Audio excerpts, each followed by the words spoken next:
తలలో వంచి కళ్ళు పుస్తకని వాక్యం కొరకై ప్రార్థన చేసుకుందాం. దేవుడు మనతో మాట్లాడినట్లుగా దేవుని మందిరంలో అడుగుపెట్టిన మన జీవితాల్లో దేవుని యొక్క చిత్తము మన పట్ల ఏమై ఉన్నదో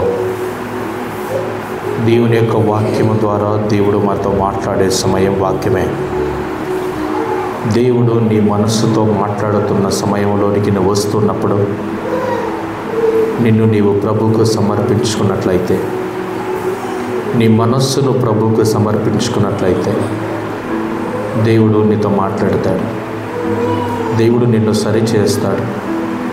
నువ్వు ఏ వేదనతో ఉన్నావో, ఏ బాధలతో ఉన్నావో, ఇటువంటి స్థితిలో నుండి ఈ ప్రాంతంలోనికి అడుగు పెట్టినావో దేవుడు నీతో మాట్లాడతాడు.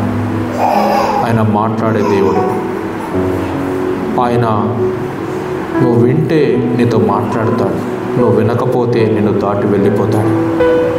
వాక్యమయ్యున్న దేవుని దగ్గరికి మనం వస్తుండగా, దేవా నాతో మాట్లాడి యేసయ్యా, ప్రభువా నాతో మాట్లాడి యేసయ్యా అని ఎవరైతే ఆశపడతారో వారి యొక్క ఆశను ఆయన తీరుస్తాడు. మౌనంగా ఉండక ప్రార్థనలో కనిపెట్టండి, ప్రభువుని అడగండి. తండ్రి స్తోత్రం స్తోత్రం స్తోత్రములు దేవా, మీ పరిశుద్ధమైన నామమును బట్టి వందనాలు స్తోత్రాలు చెల్లిస్తూ ఉన్నాం దేవా. ఈ ఉదయకాల సమయంలో ఈ పునరుత్థానపు దినాన ఈ ఆరాధనలో భాగముగా మిమ్మల్ని ఇంతవరకు పాటలతో స్తుతించినాం, మిమ్మల్ని మహిమపరిచినాము దేవా. స్తోత్రములు తండ్రి. యేసే శరణమని ఎన్ని గొంతులైతే విప్పాయో, యేసుక్రీస్తు ప్రభువును ఎన్ని గొంతులైతే స్తుతించాయో, స్తుతించిన ప్రతి గొంతుకను మీరు ఆశీర్వదించమని ప్రార్థిస్తూ ఉన్నాం దేవా. నీకు వందనాలు. ఇదిగో ఈ స్థలంలో మోకరించి నాతో మాట్లాడని ఎవరైతే ఆశపడుతున్నారో ఈ వాక్యము ద్వారా వారితో మీరు మాట్లాడండి. వారి జీవితాలలో మీరు కదిలింపు చేయండి. వారి బ్రతుకులలో ఉన్న వ్యాధులను, నిట్టూర్పును, పాపమును మీరు తీసివేయమని వేడుకొనుచున్నాం. ఇదిగో తండ్రి, ఉదయకాల సమయంలో నీ పరిశుద్ధమైన పాదముల ఎదుట దీనుడైన నేను నిలబడబోతుండగా నీ ఆత్మ చేతికి నన్ను అప్పగించుకుంటూ ఉన్నాను. నీ యొక్క నోటి మాటలకు నన్ను అప్పగించుకుంటూ ఉన్నాను. నీ బూరగా నీకు అప్పగించుకుంటూ ఉన్నాను.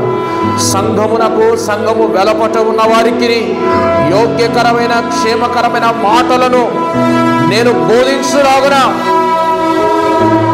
మీరు కృప చూపమని వేడుకొనుచూ ఉన్నాం దేవా. స్తోత్రం. నీ కృప కలిగిన చేతికి అప్పగిస్తుండగా ఆయన ప్రతి ఒక్కరితో మీరు మాట్లాడమని, ఏ ఒక్కరు అనాలోచనగా లేకుండా దైవ భయముతో నీ సన్నిధానంలో కూర్చొని మీరు సంచరిస్తున్న ఈ సమయంలో వారి యొక్క తండ్రి ప్రాణాత్మదేహ శరీరములను మీకు అప్పగించుకుంటూ, నన్ను మీకు అప్పగించుకుంటూ యేసు నామములో ప్రార్థించి వేడుకుంటున్నాము తండ్రి. ఆమేన్. ఆమేన్. మంచిది, దయచేసి కూర్చున్నాం. దేవుని యొక్క సన్నిధానమునకి ఈ విధంగా మరో వారం మనం కలుసుకోవటానికి దేవుడిచ్చిన ఈ విలువైన కృపను బట్టి దేవునికి సమస్త ఘనత మహిమ ప్రభావాలు కలుగునుగాక. ఆమేన్. చేరవచ్చిన మీ అందరికి కూడా ప్రభు పేరట వందనాలు. చాలా మంచిది. దేవుని యొక్క వాక్యంలోనికి వెళ్దాం. యోహాను రాసిన సువార్త 5వ అధ్యాయం 2వ వచనం నుంచి కొన్ని విషయాలు మనం అక్కడ చదువుకుందాం. యోహాను రాసిన సువార్త 5వ అధ్యాయం 2వ వచనం నుంచి చదువుకుందాం.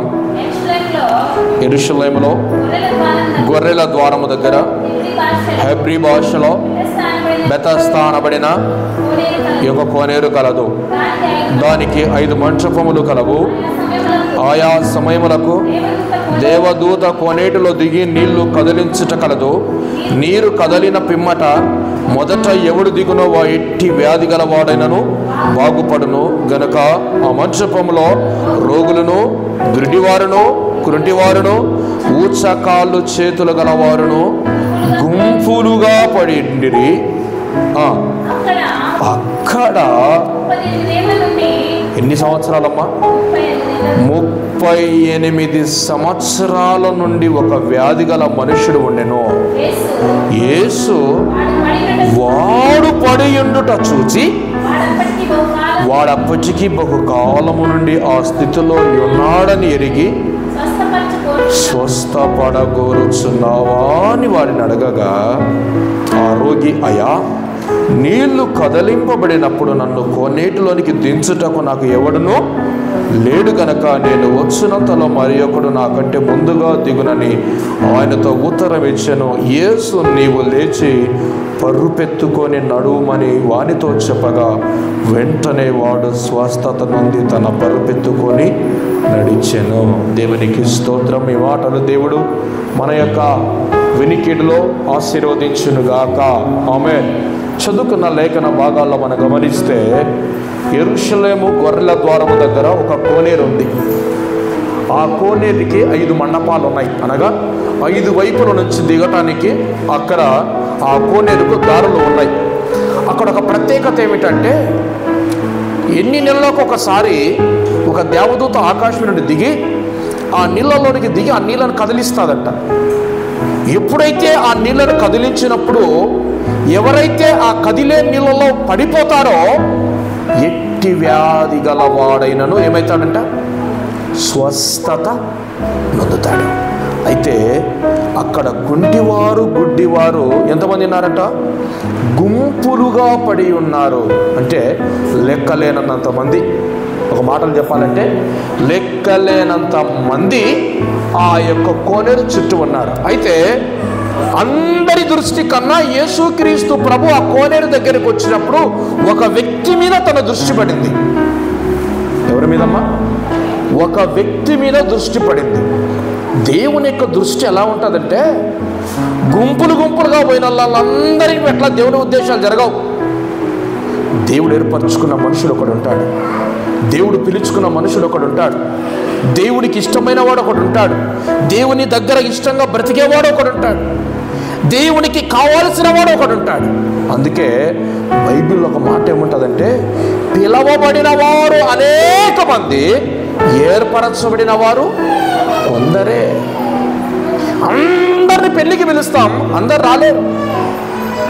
పెళ్లికి బంధువులలో పిలుస్తాం అని బంధువులలో రాలేదు. ఎవరైతే మనల్ని ప్రేమిస్తారో, ఎవరైతే మనవాళ్ళు అని అనుకుంటారో, ఎవరైతే మనల్ని బాగుండాలని కోరుకుంటారో వారు మాత్రమే వస్తారు. ఊర్లో కార్డులందరికీ ఇచ్చాం, అందరు రారే. దేవుని యొక్క వాక్యం ఇక్కడ గుంపులు గుంపులుగా కుంటివాళ్ళు, గుడ్డివాళ్ళు, అనేక రోగములు కలిగిన వారు గుంపులుగా పడ్డారు. ఎవరి మీదకి దేవుని దృష్టి వెళ్ళలే. అయితే ఒక వ్యక్తి మీదకి వెళ్ళింది. ఆ వ్యక్తి ఎన్ని సంవత్సరాల నుంచి ఎక్కడ ఉన్నాడంట? 38 సంవత్సరాల నుండి ఆ కోనేరు దగ్గర బతుకుతున్నాడు. అంటే అది మామూలు సమయం కాదు. ఏమా, ఎన్ని సంవత్సరాలు? 38 సంవత్సరాలు. 38 సంవత్సరాలలో జీవితంలో కార్యం జరగలే.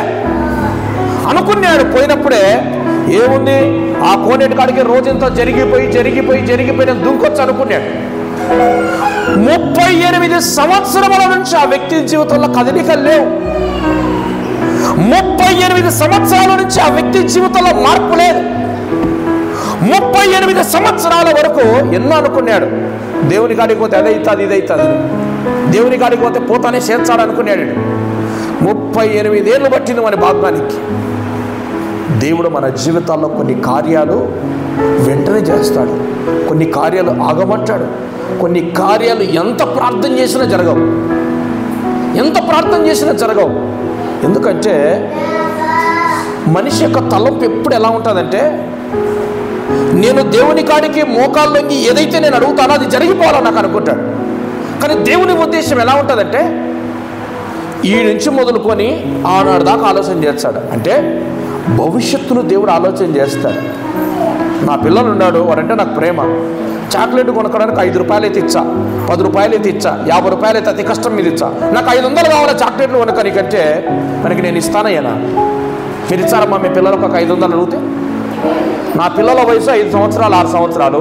5 సంవత్సరాలు 6 సంవత్సరాల వ్యక్తి ఆ పిల్లవాడు వచ్చి నేను చాక్లెట్లు కొనుక్కుంటా, కురుకురేలు కొనుక్కుంటా, నాకు 500 కావాలా, 1000 రూపాయలు కావాలని నన్ను అడిగినాడు అనుకో, నేను ఇవ్వగలుగుతాను మనకి?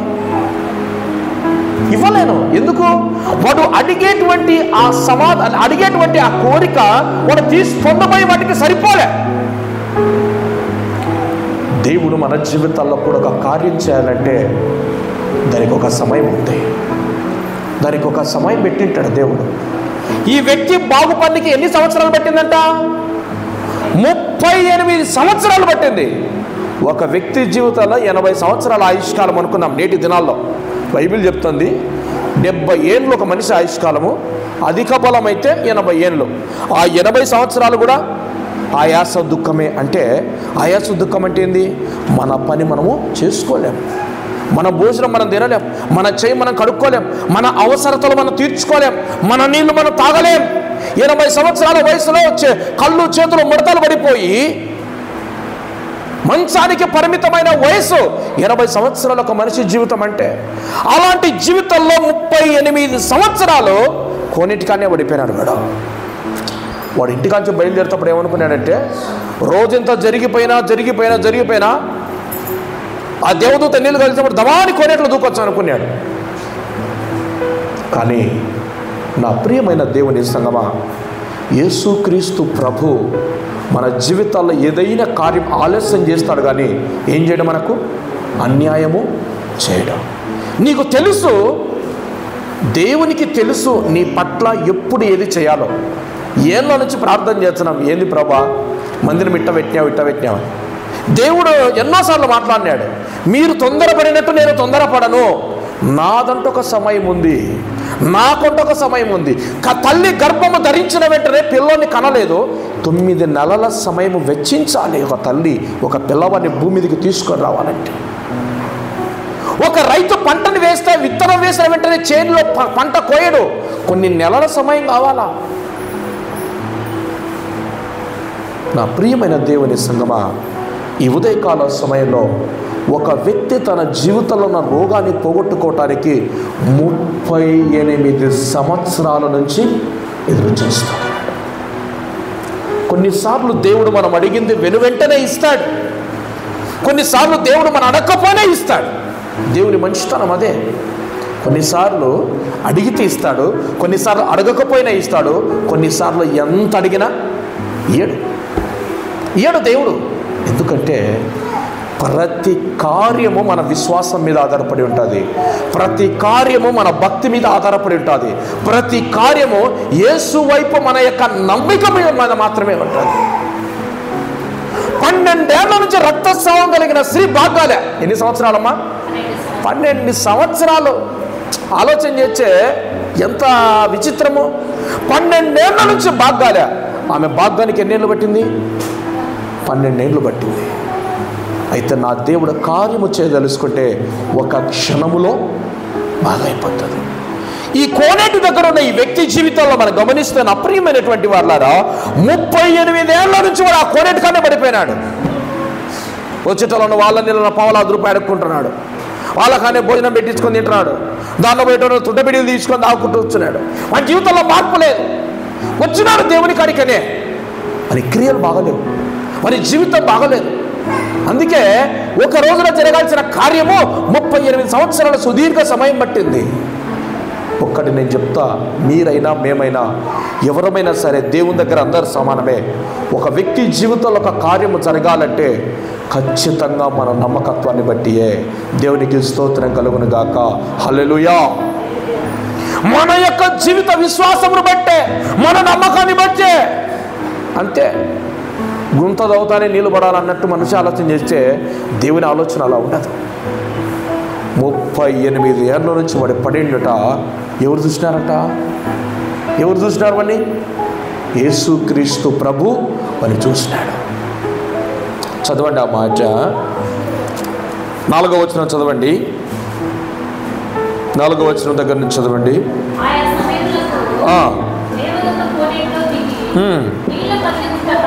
నీళ్లు కదిలించుట కలదు.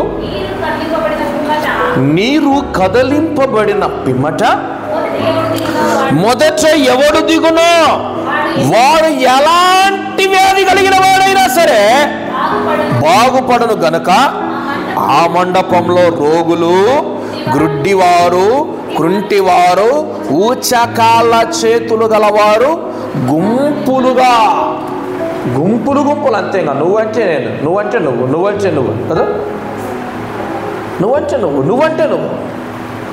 అయితే అంతమంది ఎక్కడ ఉన్నా దేవుని దృష్టి ఎవరి మీద పడిందంట? అంతమంది ఎక్కడున్నా దేవుని దృష్టి ఎవరి మీద పడింది?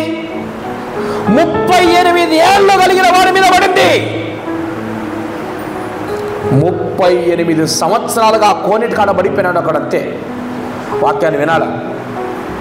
38 సంవత్సరాల నుంచి ఆ కోనేటు దగ్గర పడిపోయిన ఒక వ్యక్తిని యేసు ప్రభు చూసినాడట. వాడు ఎక్కడి నుంచి ఉన్నాడా?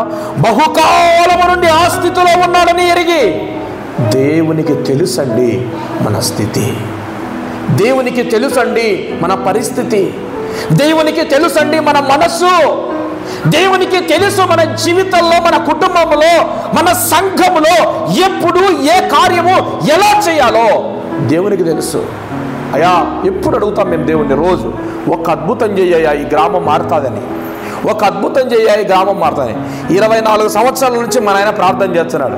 నేను సేవలోకి వచ్చిన తర్వాత ప్రార్థన చేస్తున్నాం. కానీ ఒక విశ్వాసం ఏం తెలుసా? ఏదో ఒక రోజు దేవుడు కార్యం చేస్తాడు. హల్లెలూయా! ఏదో ఒక రోజు ఈ ప్రాంతంలో దేవుడు కార్యం జరిగిస్తాడు. అనేక మందిని తన వైపు నడిపించుకోవడానికి విశ్వాసంతో ప్రార్థన చేస్తాడు. 38 సంవత్సరాల నుంచి ఆ వ్యక్తి అక్కడ పడినాడు. ఎవరు చూడలే ఆ వ్యక్తిని. పక్కన వాళ్ళు వీళ్ళన్న కనీసము రోజు ఇంత జరుపుకుంటా పోయినా వాడు పడేటోడు. అయినా సరే ఆ వ్యక్తిని ఎవరు చూడలే. యేసుక్రీస్తు ప్రభు ఎప్పుడైతే ఆ వ్యక్తిని చూశాడో, యేసుక్రీస్తు ప్రభు ఎప్పుడైతే ఆ వ్యక్తి దగ్గరికి వచ్చినాడో, అన్ని వేల మంది జన సమూహంలో యేసు ప్రభు యొక్క దృష్టి 38 ఏళ్ల నుండి పడిన వాడి వైపు ఎప్పుడైతే వెళ్ళిందో వాడి జీవితం బాగుపడింది. ఇక్కడ కూర్చున్న వారిలో దేవుని దృష్టి ప్రతి ఒక్కరి మీద ఉంటుంది. ఇక్కడ కూర్చున్న ప్రతి ఒక్కరి మనసులో ఆలోచన దేవునికి తెలుసు. కేవలం నేను వాక్యం చెప్పి మిమ్మల్ని దేవుని వైపు నడిపించి విడిచిపెడతానేమో, కానీ మీరు ఇక్కడ కూర్చున్నారు కదా, కూర్చున్న మీ మనసులో ఏ తలంపుతో ఇక్కడ కూర్చున్నారో, ఏ ఉద్దేశములతో ఇక్కడ కూర్చున్నాడో, ఏ ఆలోచనతో ఇక్కడ కూర్చున్నావో సమస్తము నేను ప్రకటించు దేవునికి తెలుసు. అన్ని వేల జన సమూహములో 38 ఏళ్ళ కలిగి 38 ఏళ్ళ నుంచి అక్కడ బ్రతుకుతున్న వాని మనస్సులో ఏముందో దేవునికి తెలుసు. 38 సంవత్సరాల నుంచి ఇప్పుడు బాగాలే. ఎంతమంది ఎన్నిసార్లు వచ్చి బాగా అయిపోతున్నారు, ఎంతమంది వచ్చి బాగా అయిపోతా ఉన్నారు, ఎంతమంది స్వస్థత నుండి వెళ్ళిపోతా ఉన్నారు. 1 కాదు, 2 కాదు, 3 కాదు, 4 కాదు, ఏకంగా 38 సంవత్సరాల వయసు వరకు అతను అక్కడే బతుకుతా ఉన్నాడు. అయితే నా ప్రియమైన దేవుని సంగమా, ఈరోజు నీ జీవితంలో ఎన్ని సంవత్సరాల నుంచి నువ్వు బాధ అనుభవిస్తున్నావో, ఎన్ని సంవత్సరాల నుంచి నువ్వు వేదన పడుతున్నావో, ఎన్ని సంవత్సరాల నుంచి దేవుడు నా జీవితంలో కార్యము చేస్తే బాగుంటుంది అని నువ్వు ఏడుస్తున్నావో, ఈరోజు దేవుడు నిన్ను చూస్తున్నాడు. హల్లెలూయా! ఈరోజు దేవుడు నిన్ను చూస్తున్నాడు, నీ బాధను చూస్తున్నాడు, నీ కన్నీటిని చూస్తున్నాడు, నీ వేదనను చూస్తున్నాడు. నీకు ఏం కావాలో ఆయనకు తెలుసు, నీకేం కావాలో తెలుసు. నేను ఒకటే చెప్తా, యేసు ప్రభు దగ్గరికి వచ్చే ప్రతి ఒక్కరూ ఓపికతో రావాలి, ఆశతో రావాలి, నమ్మకంతో రావాలి. ఈ 3 దేవుని దగ్గర మనం పెట్టాల్సిన పెట్టుబడులు. ఈ 3 మనం పెట్టకుండా గాల్లో దీపం పెట్టి మనం ఏం చేయలేం. యేసు ప్రభు దగ్గరకు వచ్చే ప్రతి ఒక్క వ్యక్తి ఒక ఆశ కలిగి ఉండాలి. ఏమని? యేసయ్య నా జీవితంలో కార్యం చేస్తాడు, యేసయ్య నా కుటుంబంలో కార్యం చేస్తాడు, యేసయ్య నా కుటుంబాన్ని కడతాడు, యేసయ్య నా బిడ్డలను కడతాడు, యేసయ్య నన్ను బాగు చేస్తాడు, నా కష్టార్జితాలను ఆశీర్వదిస్తాడు అనేటువంటి ఒక విశ్వాసమైన నమ్మకాన్ని నువ్వు కలిగి ఉన్నట్లయితే, ఇదిగో 38 ఏళ్ల నుండి ఆ కోనేటి దగ్గర ఒకడు పడిపోయినాడు, వాణ్ణి చూచిన దేవుడు ఈరోజు నిన్ను చూచునుగాక. ఆమేన్. 38 ఏళ్ల నుండి పడిపోయిన వాడిని చూచిన దేవుడు ఈరోజు ఈ సంఘంలో కూర్చొని దేవుని వాక్యమును వింటున్నా నీ హృదయంలో ఉన్న ప్రతి బాధను నా యేసయ్య కళ్ళకు అద్దం లేదు, నా యేసయ్య కంటికి కనబడని స్పష్టము లేదు. కేవలము నేను మీ పై రూపాలు చూస్తున్నాను, కేవలము మీ హృదయాలను నేను చూడలేకపోతున్నాను, మీ అంతరంగం నేను చూడలేకపోతున్నాను, నీ తలంపులను నేను ఎరగలేకపోతున్నాను. కానీ నేను ఒకటైతే చెప్పగలను, 38 ఏండ్ల నుండి పడి ఉన్న వానిని చూచిన దేవుడు ఈరోజు నిన్ను నన్ను చూస్తున్నాడు. దేవుడు మనల్ని చూస్తున్నాడు, మన కుటుంబాల్లో చూస్తున్నాడు, మన పరిస్థితుల్లో చూస్తున్నాడు. దేవునికి అసాధ్యమైనది ఏదియూ లేదు, ఏదియూ లేదు. నా ప్రియమైన దేవుని సంగమా, ఇక్కడ ఆ వ్యక్తిని మనం చూస్తే 38 ఏళ్ల నుండి వ్యాధి గల మనుషుడు ఎక్కడ నేను యేసు వాడు పడియుండుట చూచి, ఈరోజు మనం ఏ స్థితిలో పడిపోయినామో, ఏ పరిస్థితుల మధ్య సతమతమవుతున్నామో, ఎలాంటి స్థితుల మధ్య మన కుటుంబిట్టులు ఆడుతున్నామో, ఎలాంటి పరిస్థితులు మన కుటుంబాల్లో ఆవరించి ఉన్నాయో, ఎలాంటి స్థితిగతుల మధ్య కుటుంబము దిగజారిపోతూ ఉందో, సమస్తము దేవుడు చూస్తూ ఉన్నాడు. సమస్తమును దేవుడు చూస్తూ ఉన్నాడు. దేవునికి కంటికి కనబడదని ఏదీ లేదు. నువ్వు ఆయన నమ్మినా నమ్మకపోయినా ప్రేమ కలిగిన దేవుడు, నువ్వు ఎలా ఉన్నా ఎక్కడ ఉన్నా దేవుడు నిన్ను చూస్తున్నాడు. నీ ప్రతి పరిస్థితిని చూస్తూ ఉన్నాడు, నీ స్థితిగతులను చూస్తూ ఉన్నాడు, నీ పిల్లల్ని చూస్తూ ఉన్నాడు, నిన్ను చూస్తూ ఉన్నాడు, నీ కుటుంబాన్ని చూస్తూ ఉన్నాడు. నీకు అవసరమైనది ఇవ్వటానికి నీ దగ్గరికి వస్తున్నాడు. యేసు ప్రభు కార్యాలన్నీ బైబిల్లో ఆదికాండము నుంచి మలాకి వరకు, మత్తయి సువార్త నుంచి ప్రకటన వరకు మనం ఏ కార్యము జరిగినా విశ్వాసంతో జరిగింది, నమ్మకంతో జరిగింది. తర్వాత మనకు ఎంత జరిగింది? దేవుణ్ణి మనము భక్తి చేసే విషయాన్ని బట్టి జరిగింది. దేవుడు కొన్నిసార్లు మనల్ని అడిగిన వెంటనే ఇస్తాడు, అడిగిన వెంటనే మళ్ళీ దాపరికం ఇవ్వలేదు. కొన్నిసార్లు అడగకపోయినా ఇస్తాడు కొన్ని. కానీ కొన్నిసార్లు మనం ఎంత గోజాడినా కదా, ఎంత గోజాడినా ఇవ్వడు అంతే. ఎందుకంటే అది దేవుని యొక్క ఉద్దేశం ఏమైతుందో మనిషి గ్రహించడు. అసలు యేసు ప్రభుని అర్థం చేసుకోవడానికి ఒక మానవ జీవితం సరిపోదండి. యేసు ప్రభుని అర్థం చేసుకోవడానికి ఒక మానవ జీవితం సరిపోదు. కానీ దేవుడు ఎందుకో మనిషిని ఇంతగా ప్రేమించడానికి గల కారణం, మనిషిలో ఎంత లోపాలున్నా, మనిషిలో ఎంత బలహీనతలున్నా, మనిషిలో ఎంత దేవునికి అవిధేయకరమైన జీవితం మనలో ఉన్నా, దేవుడు మనల్లో విడిచిపెట్టాడు. అది దేవుని ప్రేమ, అంతే. దేవుని ప్రేమ, ఆ ప్రేమకి పరిమితులు లేవు, ఆ ప్రేమకు ఎల్లలేవు, బదులు ఆశించనేది దేవుని ప్రేమ. 38 సంవత్సరాల నుంచి ఆ వ్యక్తి అక్కడ పడిపోతే ఎవరు పట్టించుకలే. అతని వ్యాధి 38 ఏళ్ళు అంటే అతని వయసు ఎంత ఉండాలా? ఒక 60 పైన ఉంటాయా? ఒక 60 ఏళ్ళు అనుకుందాం. 38 ఏళ్ళు ఆ వ్యక్తి ఆ వ్యాధితో బాధపడతా ఉంటే 20 ఏళ్ళలో ఆ వ్యక్తికి ఆ వ్యాధి వచ్చి ఉండాలి. దాదాపుగా ఒక మాటలో చెప్పాలంటే యేసుక్రీస్తు ప్రభు వయసు సిలువ వేసటానికి ఎంతమ్మా? 33.5 సంవత్సరాలు. ఈ వ్యక్తి వయసు ఎంత? ఈ వ్యక్తి వ్యాధి వయసు ఎంత? అంటే దాదాపుగా యేసు ప్రభు వయసు కంటే ఈ వ్యక్తికి కలిగిన వ్యాధి వయసు ఎక్కువ. ఈ ఉదయకాలం సమయంలో ఆ కోనేటి దగ్గర పడి ఉన్న వ్యక్తి జీవితాన్ని చూసిన దేవుడు ఈరోజు ఆయన పాదాల దగ్గరికి వచ్చిన మన జీవితాన్ని చూస్తాడు. ఆయన పాదాల దగ్గరికి వచ్చిన మన జీవితాల్లో ఆయన చూచేవాడు. మనల్ని విడిచి తప్పించుకోపోయే దేవుడు కాదు. ఆ కుంటి వారి మీద పడిన దృష్టి, నడవలేని వారి మీద పడిన దృష్టి, ఈరోజు మన మీద దేవుని దృష్టి. దేవుడు వాడు పడిండుతో చూచి వాడిని పోయి ఏమడుగుతున్నాడో చూడ. ఒక మాట చివరి వచనం చదవండి, 7వ వచనం, 8వ వచనం చదవండి, 7వ వచనమే చదవండి ఒకసారి. ఆ రోగి, అయ్యా నీళ్లు కదలింపబడినప్పుడు నన్ను కోనాటులోకి దించుటకు నాకు ఎవడనో లేడు కనుక నేను వచ్చినంతలో ఉత్తరం ఇచ్చిన. దానికంటే పైన 6వ వచనం చదవండి. యేసు వాడు పడియుండుట చూచి వాడు అప్పటికిని ఆ స్థితిలో ఉన్నాడని ఎరిగి,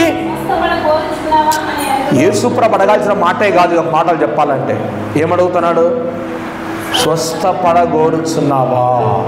నువ్వు బాగుపడాలనుకుంటున్నావా? వాడు వచ్చిందే బాగుపడిని కడికి ఏమా, వాడు వచ్చిందే ఆ కోనేటి దగ్గరికి వచ్చింది, వాడు బాగుపడాలని వచ్చినాడు. అలాంటి వ్యక్తిని పోయి దేవుడు ఏమడుగుతున్నాడు? బాగుపడాలనుకుంటున్నావా? అప్పుడు దేవుని దగ్గర వాడు ఏమనాలా? అయ్యా నేను వచ్చిందే బాగుపడికి నాయనా, మళ్ళా బాగుపడతావా అని అడుగుతున్నావా కదా? ఆకలేనోనికి అన్నం తింటావా అంటే నేను తిన్నికే వచ్చితే మళ్ళీ తింటావా అని అడుగుతావేందయ్యా?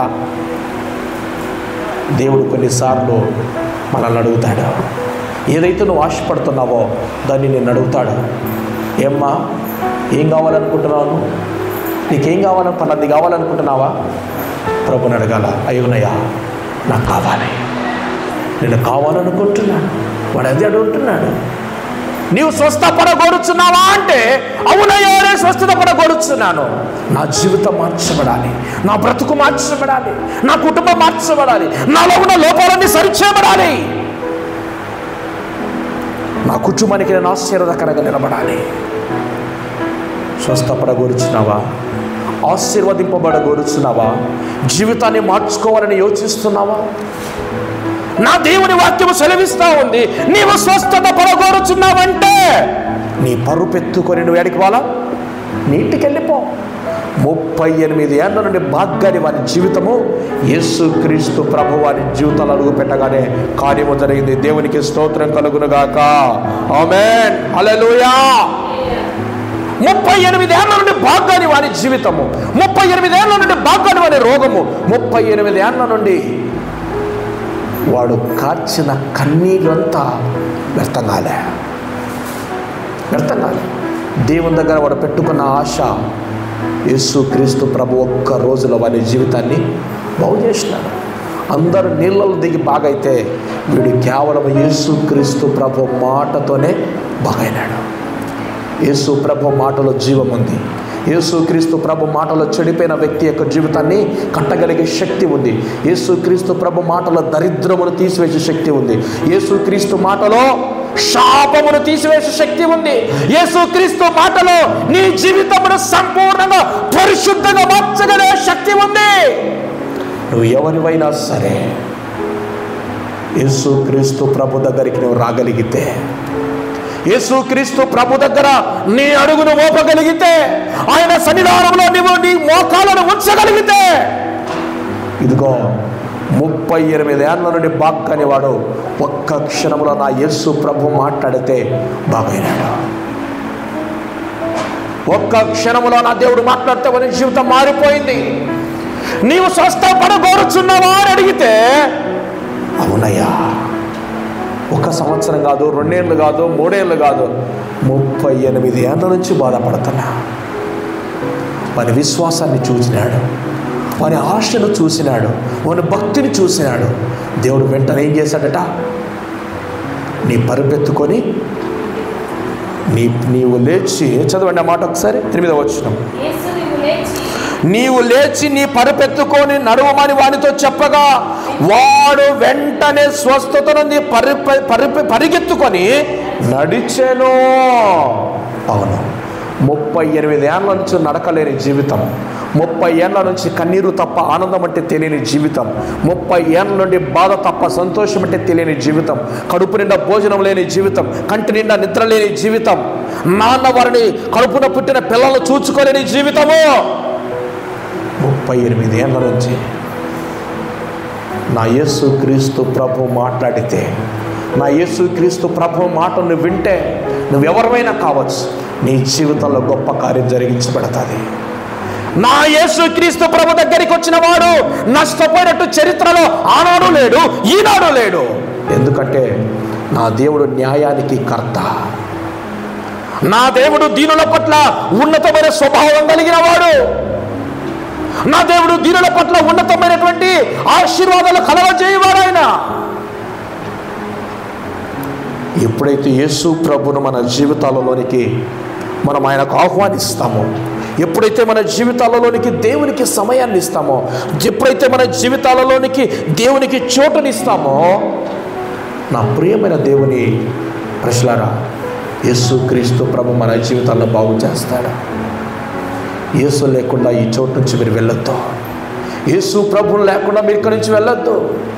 ఏ ఆలోచనతో మీ ప్రాంతంలో అడుగుపెట్టినా దేవుడు ఖచ్చితంగా మీ ఆలోచన యావత్తును సఫలపరచును గాక. ఆమేన్.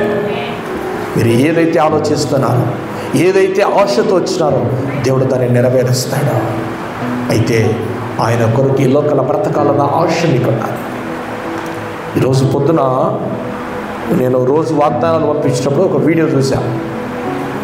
కళ్ళకు కట్టినట్టుగా చాలా బాధాకరం అనిపించింది. ఒక వ్యక్తి జీవితాంతము తాగి తాగి తాగి హాస్పిటల్లో పడిపోయినాడు. హాస్పిటల్లో పడిపోయి చివరి క్షణంలో అతని ఆత్మ, అతని శరీరం వేరైతా ఉన్నప్పుడు ఎంతైతే తను బ్రతికున్నప్పుడు ఆ తాగుడికి బానిసై బతికినాడో, చనిపోయేటప్పుడు అతని ఆత్మ వెలవెలలాడిపోయింది. ఎంతగా విలవిలలాడుతూ ఉందంటే ఆ శరీరం ఆత్మ రెండు వేరేటప్పుడు ఆత్మ ఆ వామిటింగ్ అలా చేసేసుకుంటుంది, తల్లడిల్లిపోతుంది. ఆ ఆత్మ వేరేటప్పుడు శరీరంతో ఉంటుందంట, ఓ శరీరమా, ఇన్ని సంవత్సరాలు నీలో ఉంటే ఈ విధంగా చేసి నన్ను ఈ నరకానికి పంపిస్తున్నావా? ఓ శరీరమా, ఇన్ని సంవత్సరాలు నీలో ఉన్నందుకు నువ్వు మట్టిలో కలిసిపోతావు, నేను అగ్నిలోకి వెళ్ళిపోవాల్సి వచ్చిందే. బాధాకరం అనిపించింది, చాలా బాధ అనిపించి ఆ వీడియో చూసినప్పుడు. ఆత్మ పోతా పోతా కన్నీళ్ళు పెట్టుకుంటుంది శరీరాన్ని చూసి. మనలో ఉండే శరీరం ఒక ఆధారక దినమున మట్టిలో కలిసిపోతుందండి. మనలో దేవుడు పెట్టిన ఆత్మ అనేది ఎప్పుడు కూడా అది దానికి మరణము లేదు. శరీరము పోతూ, ఆ ఆత్మ పోతూ పోతూ శరీరంతో కన్నీళ్ళు పెట్టుకుంటుంది. నీ సుఖాల కోసము నీలో ఉన్న నన్ను నరకానికి పంపిస్తున్నావా? ఇదిగో నీవు బ్రతికున్నంత కాలము చేసిన ప్రతి శిక్ష, ఇదిగో ఈరోజు నేను వేదన పడుతున్నాను. నీ నుండి వేరైపోతూ కూడా నా దగ్గరికి పాతాళపు దూతలు వచ్చినాయి. దేవదూతలు రాలే, పాతాళపు దూతలు వచ్చినాయి. ఇదిగో రెడీగా ఉన్నాయి. నీ నుంచి వేరైపోతే నేను వెళ్ళవలసిందే పాతాళం వరకే. నేను ఒక్కటే చెప్తా, దండం పెట్టి మీకు, ఈ లోకంలో బతికేది జీవితం కాదు. ఈ లోకాన్ని విడిచిపెట్టిన తర్వాత ఉండేది నిజమైన జీవితం. మీరు రావాల్సిన స్థలానికే వచ్చారు. మీ ఆత్మలో రక్షించుకునే స్థలానికి మీరు అడుగు పెట్టినారు. మీరు ఎక్కడికైతే రావాలో అక్కడికే వచ్చినారు. ఎవరి దగ్గరికైతే రావాలో వారి దగ్గరికే వచ్చినారు. ఎవరైతే మిమ్మల్ని చూడాలనుకుంటున్నారో ఆయన మిమ్మల్ని చూస్తున్నాడు. 38 ఏళ్ల నుండి పడి ఉన్న వాడిని చూచిన దేవుడు ఈరోజు నిన్ను నన్ను చూస్తున్నాడు. ఈరోజు నన్ను నిన్ను చూస్తున్నాడు. ప్రభు ఎన్నోసార్లు అడిగినాం, ఈ గ్రామంలో ఈ మందిరాన్ని ఎందుకు కట్టించినావయ్యా మాకు అని అడిగినాం. ఎవరు రారు ప్రజలు, ఎందుకు కట్టించినావయ్యా ఇక్కడ మాకు మందిరము? ఏడ్చి ఎన్నోసార్లు దేవుని అడిగినాం, ఎందుకు కట్టించినావు ప్రభు ఇక్కడ మందిరం అని అడిగినా. ఇంకొక చోట అడిగి కట్టిస్తే చాలా చక్కగా మందిరం జరుపుకునేవానేమో, ఇక్కడ ఎందుకు కట్టించినావు ప్రభా? ఏడ్చి ఎన్నోసార్లు ఉపవాసాలండి, మధ్యరాత్రుల్లో దేవుడితో కొట్లాడేవాడిని నేను ప్రార్థనలో. ఎందుకు కట్టించినావు మాకు ఇక్కడ? ప్రజలు రానప్పుడు, నీ వాక్యానికి విలువ లేనప్పుడు, నీ వాక్యాన్ని వినని వారి మధ్య ఎందుకు ఈ మందిరాన్ని కట్టించినావు?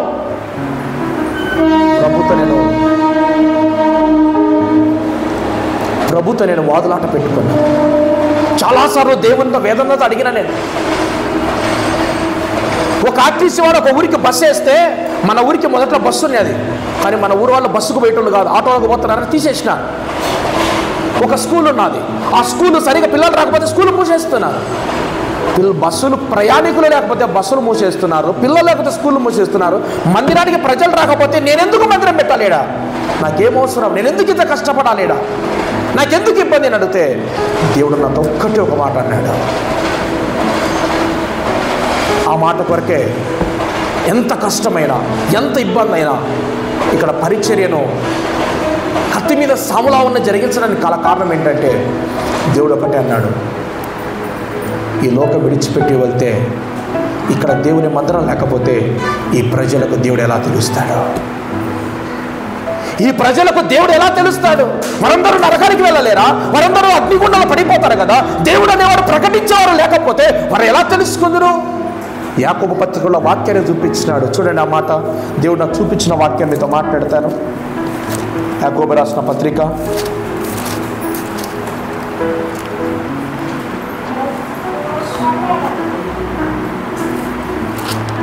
1 అగ్నిలో నుండి లాగినట్టుగా ఇష్టమా మర్చి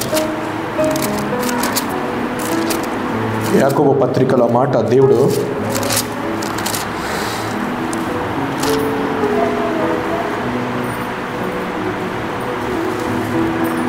తీసినావా? అది వచ్చినామా? తీసినావా? దేవుడు నాతో మాట్లాడిన మాట యూదా రాష్ట్ర పత్రికలో చూడండి. ఒక మాట యూదాలో చూడు. యూదా పత్రికలో 22వ వచనం చూడండి.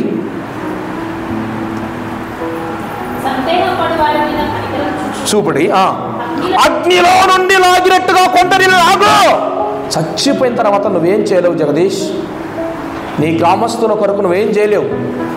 నువ్వు బతికున్నప్పుడే వాళ్ళని అగ్నిలో నుండి లాగినట్టుగా కొందరిని లాగు. యేసు ప్రభు దగ్గర వాళ్ళు ఏడ్చకూడదు, అయ్యా మాకు మందిరం లేక మేము నమ్ముకోలేకపోయినామయ్యా, చెప్పేవారు లేక మేము తెలుసుకోలేకపోయినామయ్యా అని ఈ గ్రామస్తులు ఏడ్చకూడదు. నేను అడిగిన దేవుణ్ణి, ఎందుకు రాని ప్రజలు రాని ప్రదేశంలో నువ్వు మందిరం ఎందుకు కట్టించినావు? ఇంత మందిరాన్ని ఎందుకు నిలబెట్టాలనుకున్నావు? ఎక్కడ రాకుండా ఈ ప్రజలు నేనేం చేయాలని అడిగితే దేవుడు ఇదే మాట్లాడినాడు నాతో.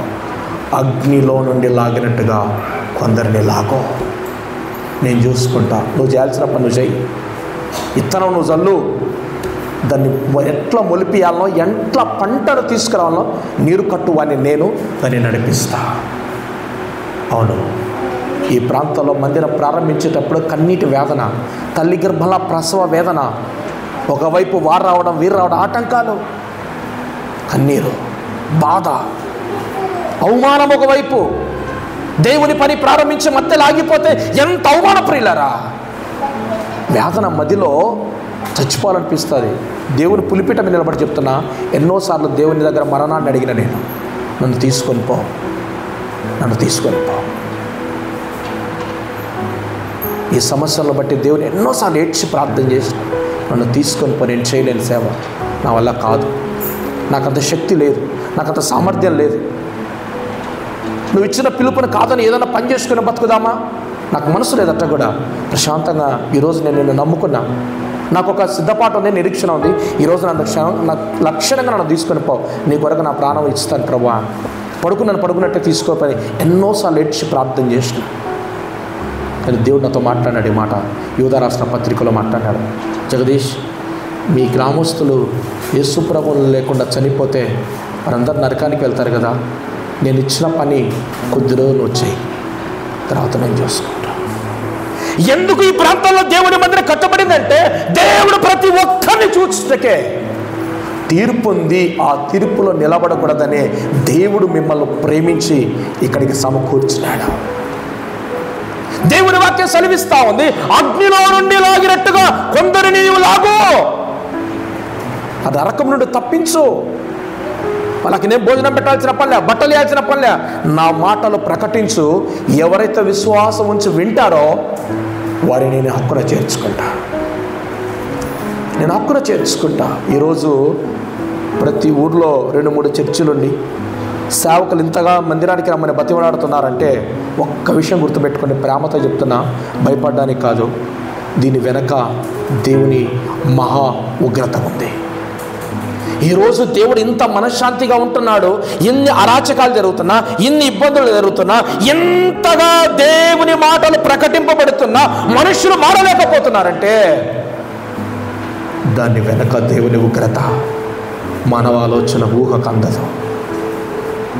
దేవుడు కృపాయుగంలో మనం ఉన్నాం, దేవుడు పిలిస్తే పలికే సమయంలో మనం ఉన్నాం, దేవుడు మనల్ని చూచే సమయంలో మనం ఉన్నాం, దేవుడు మన చేతులు పట్టుకునే సమయంలో మనం ఉన్నాం. దేవుడు మన చేతులు విడిచిపెడితే మన కంటికి కనబడని దుష్ట శక్తులు ఎన్నో, దైవ దర్శనం నాకే తెలుసు. అది ఈరోజు ఈ ప్రాంతంలో ఈ దేవుని మందిరం కట్టబడని కారణం ఏంటంటే ఈ గూడెంలో ఈ ప్రాంతాల్లో ఎవరు నశించకుండా, నరకానికి పోకుండా పరలోక రాజ్యమును వెళ్ళటకే. దేవునికి స్తోత్రం కలుగును గాక. హల్లెలూయా. నా ప్రియమైన దేవుని సంగమా, 38 ఏళ్ల నుండి పడిన వ్యక్తిని దేవుడు చూచినాడు. 38 సంవత్సరాల నుంచి వాడు పడిపోతే ఎవరు పట్టించుకోకపోతే వాడిని చూచిన దేవుడు ఈరోజు మనల్ని చూస్తున్నాడు. ఒక వ్యక్తి రోగంతో పడిపోతే చూచిన దేవుడు మరో వ్యక్తిని చూస్తున్నాడు. చూద్దాం రండి, లూకా రాసిన సువార్తలోనికి రండి, 10వ అధ్యాయం 33వ వచనం చదవండి. ఒక మాట, లూకా రాసిన సువార్త 10వ అధ్యాయం 33వ వచనం.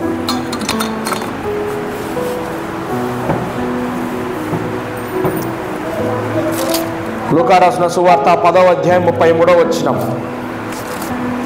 లూకా సువార్తది. అయితే ప్రయాణమైపోవచ్చు, తాను పడియున్న చోటికి వచ్చి అతనిని చూచి అతని మీద జాలిపడి దగ్గరకు పోయి నూనెయు ద్రాక్షారసమును పోసి అతని గాయములను కట్టి తన వాహనం మీద ఎక్కించి ఒక పూట కులవానింటికి తీసుకొని పోయి అతనిని పరామర్శించెను. ఎవరి వ్యక్తి 30వ వచనంలో చూస్తే యెరూషలేము నుండి యెరికోకు ఒక వ్యక్తి బయలుదేరినాడు. అంటే దేవుని సన్నిధి కాదని, దేవుణ్ణి కాదని లోకం వైపు ఒక వ్యక్తి పరిగెడతా ఉన్నాడు. పరిగెడతా ఉంటే ఆ వ్యక్తిని ఎవరు పట్టుకున్నారట? ఆ వ్యక్తి దొంగల చేతికి చిక్కినప్పుడు దొంగలు ఏం చేస్తారట? ఆ వ్యక్తిని కొట్టేసి కొర ప్రాణముతో విడిచిపోయినారు. విడిచిపోతే ఆ వ్యక్తి పడి ఉన్న చోటుకి యేసు ప్రభు వచ్చి ఆ వ్యక్తిని బాగు చేస్తున్నాడు. అంటే ఈ లోకంలో యేసుక్రీస్తు ప్రభు కాదని ఏ వ్యక్తి అయినా బాగా సుఖంగా బ్రతకగలడు అన్నది భ్రమ. నేను ఒకటే చెప్తా, ఎంత డబ్బు ఉన్నా, ఎంత పలుకుబడి ఉన్నా, ఎన్ని రకాల చదువులు మనలో ఉన్నా, యేసు ప్రభు మన జీవితాల్లో గిన లేకపోతే, యేసు ప్రభును మన జీవితాల్లో కలిగి ఉండకపోతే మన జీవితాలు క్షేమంగా ఉండలేవు. చాలామంది అనుకుంటారు అంతే, డబ్బు ఉన్నప్పుడు అన్నీ ఉంటాయి. డబ్బు అన్నీ చేయలేదు, కొన్నే చేస్తుంది. కొన్నే చేయగలుగుతారు, డబ్బు అన్నీ చేయలేదు. బంధువులు అన్నీ చేయలేరు, కొన్నే చేయగలుగుతారు. కానీ నేను ప్రకటించు దేవుడు మన జీవితాలలో సమస్తమును జరిగించువాడు. ఆయనకు నమ్మకంగా బ్రతకగలిగితే, ఆయనకు లోబడి మనం బ్రతకగలిగితే, ఇదిగో మనం ఎక్కడ పడిపోయినా, ఎక్కడ దిగజారిపోయినా, అపవాది మనల్ని ఎక్కడ బలహీనపరిచినా మన దేవుడు మనకు సోడుగా ఉంటాడు. ఈరోజు ఈ పరిచర్యలో మేము నిలబడగలుగుతున్నామంటే అది దేవుడు ఈ ప్రాంతంలో వాడుకుంటున్న విధానాన్ని బట్టి. దేవుడు ఈ ప్రాంతంలో వాడుకోకపోతే, దేవుడు ఈ ప్రాంతంలో నిలబెట్టకపోతే మన వల్ల కాదు. దొంగల చేతికి వ్యక్తి చిక్కినాడు. దేవుని సన్నిధిలో ఉండవలసిన వ్యక్తి, యెరికోలో ఉండవలసిన వ్యక్తి, యెరూషలేములో ఉండవలసిన వ్యక్తి ఎక్కడికి బయలుదేరాడంట? యెరికోకు. యెరికో అనగా పాపముతో కూడిన ప్రదేశం, వావి వరసలు లేని ప్రదేశం. యెరికో అనగా చిన్న పెద్ద తేడా వ్యత్యాసము లేకుండా బహుపాపము జరిగించే స్థలము. ఆ స్థలంలోనికి ఒక వ్యక్తి వెళ్తున్నప్పుడు దొంగల చేతికి, దొంగలు అనగా అపవాది చేతికి చిక్కినప్పుడు అతన్ని కొట్టినారు. అతన్ని కొట్టి తన దగ్గర ఉన్న వస్త్రములన్నీ తీసుకొని అతన్ని దిగంబరిగా పడేసిపోతే, యేసు ప్రభు 38 ఏళ్ళ నుండి పడిపోయిన వారి దగ్గరికి వచ్చినట్టుగా ఈ వ్యక్తి దగ్గరికి వచ్చినాడు. ఈ వ్యక్తి దగ్గరికి వచ్చి ఏం చేశాడంట చూడండి, 34వ వచనం. జాలిపడి దగ్గరకు పోయి నూనెయు ద్రాక్షారసమును పోసి అతని గాయములను కట్టి తన వాహనం మీద ఎక్కించుకొని ఒక పూచకుల వారి ఇంటికి తీసుకొని పోయి అతన్ని పరామర్శించాను. దేవుడు మనం పడిపోతే మనుషులు నవ్వుతారు, మనం పడిపోతే మనుషులు ఎగతాళి చేస్తారు, మనం పడిపోతే మనుషులు ఆనందపడతారు, మనుషులు మనం పడిపోతే పైకి నటిస్తారు. కానీ నేను ప్రకటించు దేవుడు మనం పడిపోతే మన దగ్గరికి వస్తాడు. మన వేదనలో ఉంటే, కుటుంబాల్లో సమస్యలు కలిగి బాధపడతా ఉంటే, తలుపులు వేసుకొని కుటుంబం అంతా కూర్చొని ఏడుస్తూ ఉంటే, ఎన్నోసార్లు దేవుడు మనల్ని దర్శించిన సందర్భాలు ఉంటాయి. దేవుడు మన కాడికి వస్తాడు. నా కుటుంబంలో జరిగినాయి ఎన్నోసార్లు, ఎన్నో వేదనలు బట్టి, ఎన్నోసార్లు కలిగిన సేవా జీవితంలో కలిగిన బాధలను బట్టి, నా తండ్రి అయితేనేమి, నేనైతేనేమి, మా పరీక్షలు కలిగిన బాధలను బట్టి, కుటుంబ ప్రార్థనలు అందరం కూర్చున్నప్పుడు ఇలా జరిగింది అనుకున్నప్పుడు, ఎన్నోసార్లు వేదన చెందినప్పుడు, ఎన్నోసార్లు దేవుని దగ్గర ఏడ్చినప్పుడు, మేము ఈ పరీక్షలను చేయలేం ప్రభు అని ఏడ్చినప్పుడు, మేము ఏడ్చిన ప్రతిసారి దేవుడు మాకు సమీపంగా ఉన్నాడు. దేవుడు సమీపంగా ఉన్నాడు. ఒక మాకే కాదు, ఆయన యందు విశ్వాసం ఉంచిన ప్రతి ఒక్కరికైనా సమీపంగా ఉన్నాడు. దేవుని వాక్యం సెలవిస్తూ ఉంది, మనము ప్రార్థించినప్పుడు మనకు సమీపంగా మన దేవుడు ఉన్నట్టుగా ఏ గొప్ప జనం మనకు ఏ దేవుడు సమీపంగా లేడు. అంతే, ఏ దేవుడు లేడు. యేసు ప్రభు మనం ప్రార్థించినప్పుడు మన ప్రార్థనను ఆలకించి మన దగ్గరికి వచ్చి మనలో బాగు చేయగలిగిన వాడు. బైబిల్లో ఒక వ్యక్తి చూస్తే ఆ వ్యక్తి జీవితాన్ని మనం చూద్దాం. అపోస్తల కార్యముల గ్రంథము 15వ అధ్యాయం 17వ వచనం చదువుదాం. అపోస్తల కార్యముల గ్రంథము 15వ అధ్యాయం 17వ వచనాన్ని మనం చదువుకుందాం.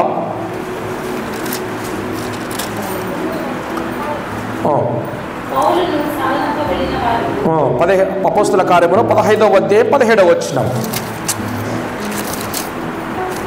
15, 17. పడిపోయిన దావీదు గుడారమును మరలా తిరిగి నేను కట్టెదను. మనుషులు పడిపోయిన వాటిని బట్టి ఆనందిస్తారు. మనుషులు పడిపోయిన వారిని అనగదొక్కాలని చూస్తారు. కానీ దేవుని యొక్క ఉద్దేశం అలాంటిది కాదు. పడిపోయిన దాన్ని మరలా దేవుడు ఏం చేస్తాడంట? తిరిగి కడతాడు. అంతే, తిరిగి కడతాడు.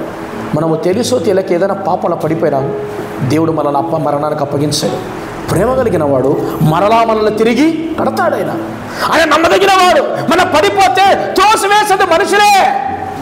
మనం పడిపోతే మనుషుల స్వభావాలు ఎట్లాంటివంటే, సేవలోకి వచ్చినాక చాలా నేర్చుకునేది. మనుషుల స్వభావం ఎలాంటివంటే, మనం పడిపోతే ఎంతగానో సంతోషిస్తారు. అది మీ జీవితాల్లో కూడా చూసింటారు.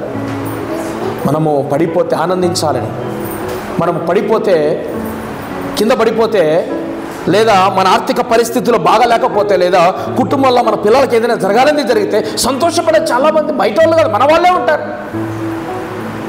కానీ నా దేవుని వాక్యం సెలవిస్తూ ఉంది, పడిపోయిన దావీదు గుడారాన్ని మరలా తిరిగి కడతా.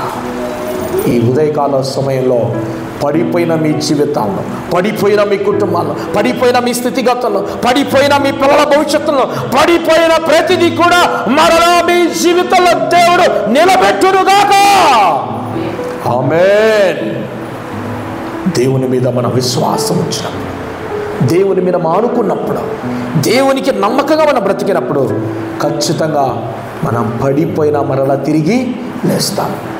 నీతిమంతుడు 7 మారులు పడినను తిరిగి లేస్తాడు. నిలబెడతాడు దేవుడు. అంతే, దేవుడు నిలబెడితే పడగొట్టేటోడు పుట్టాడు. దేవుడు పడగొడితే మళ్ళీ దాన్ని నిలబెట్టేటోడు లేడంతే, లేడు. మన జీవితాల్లో దేవుని నమ్మిన పిల్లల జీవితాలలో గొప్ప వాగ్దానం ఏంటంటే, నేను పడగొడితే నిలబెట్టేవాడు లేడు, నేను నిలబెడితే పడగొట్టేవాడు లేడు. ఎందుకంటే ఈ ప్రపంచం అంతా నా దేవుని గుప్పెట్లో ఉంది, నా దేవుని గుప్పెట్లో ఉంది. కనుక మీ జీవితాల్లో దేవుడు ఖచ్చితంగా కార్యాలు చేస్తాడు. ఆయన పడిపోయిన ప్రతిదీ కడతాడు. నీ ఆలోచన విధానాన్ని కడతాడు, నీ తలంపులను కడతాడు, నీ ఉద్దేశాలను కడతాడు, నిన్ను కడతాడు, నీ కుటుంబాన్ని కడతాడు. ఆయన యందు విశ్వాసం ఉంచిన ఏ ఒక్కరినైనా సిగ్గుపరచడు. ఆమేన్. దేవుని యందు మన నమ్మిక ఉంచితే మన దేవుడు మన పట్ల ఆ విశ్వాసాన్ని కొనసాగింపచేస్తాడు, కానీ సిగ్గుపరచడు. కనుక ఆ విశ్వాసంతో మనం ముందుకెళ్దాం. మన కుటుంబాలను ప్రభులు ఆ విధంగా బలపరుచుకుందాం. దేవుడు ఈ వాచలో మన జీవిత ఆశీర్వాదం కొరకై దీవించునుగాక. ఆమేన్.